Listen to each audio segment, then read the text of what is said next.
On May 1st, 1865, the first Memorial Day was founded in Charleston, South Carolina by a group of freed enslaved Africans and a few white missionaries.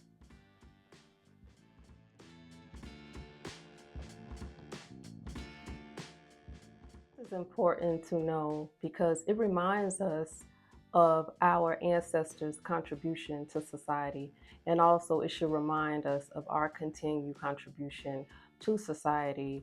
Also, may we never forget and always remember those that came before us that fought for freedoms that they did not even get a chance to experience. Us being the recipients of that fight is a reminder to be grateful.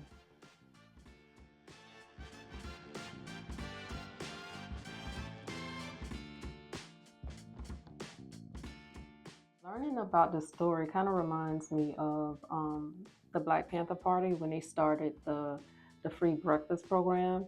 They didn't get credit for doing that because after they started offering that service to their community is when the public school systems adopted that idea.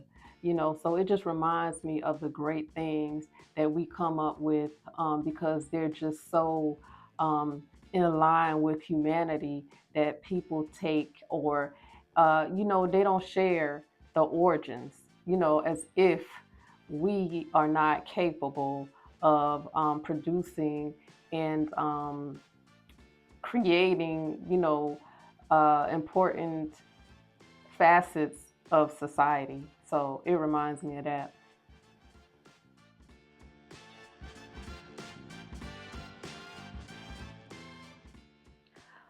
Once upon a time, during the Civil War, there was an open air prison that was created by Confederate soldiers. And their captives was the Union soldiers, of course. And about 257 of these soldiers died because of their living conditions, diseases. So when the war was over, they just created this mass grave and put all the bodies in this mass grave, actually behind the grandstand of this racetrack.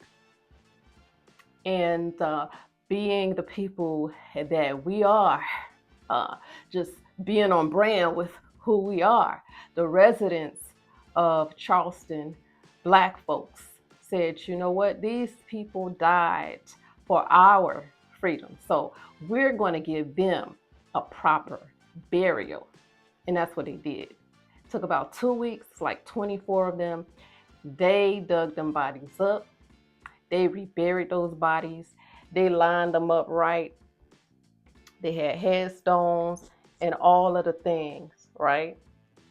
And so they were planning this big tribute. So it took weeks for them to get everything together, and they put in the work so that these soldiers that fought for their freedom, so in turn we're being recipients of that freedom, we're just wanting to say thank you, thank you, thank you, thank you. Um, so during the actual time of the tribute, imagine this: 10,000 people show up. This was recorded in the New York Tribune. Um, there's also an article that I posted in this video earlier, but it is well documented. This is nothing that I'm making up to stroke my ego. This happened. And so imagine 10,000 people show up to this tribute.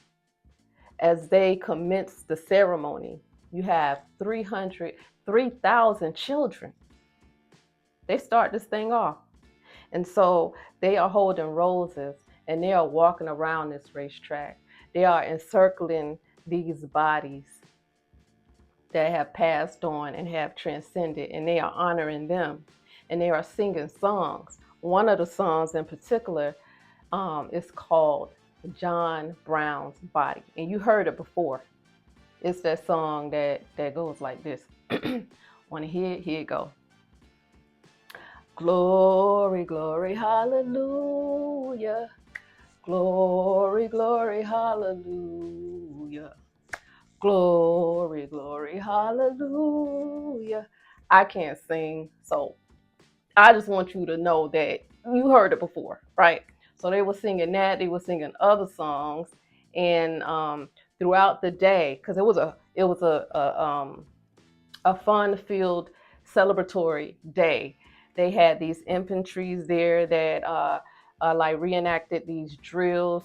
They were black and white.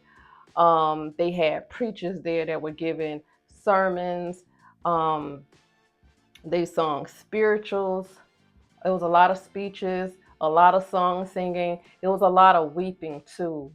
And it was described as, when this event was over, it was like a mound of flowers just everywhere, right? So this is where that putting the flowers on the grave site, this is where that comes from. So it's so many flowers, and then the waft from the wind of the flowers, you just smell the sweetness from these flowers. So yeah. um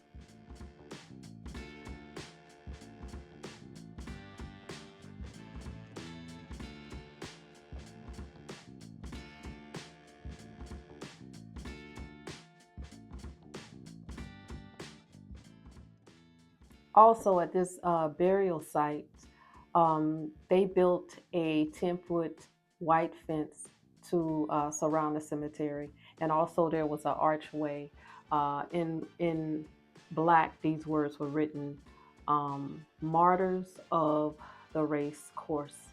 These bodies would eventually be transferred. Some were transferred to Beaufort and the Florence National Cemeteries, and also cemeteries from some of the soldiers' hometowns. So the bodies would eventually be moved again. But isn't that such a wonderful story of how we honor our loved ones that have passed on? We honor our ancestors. So as we are reminded that today is Memorial Day, may you remember that story. May you remember those ancestors that came before us and fought for the things that we get to participate and enjoy today. Peace, power, and blessings.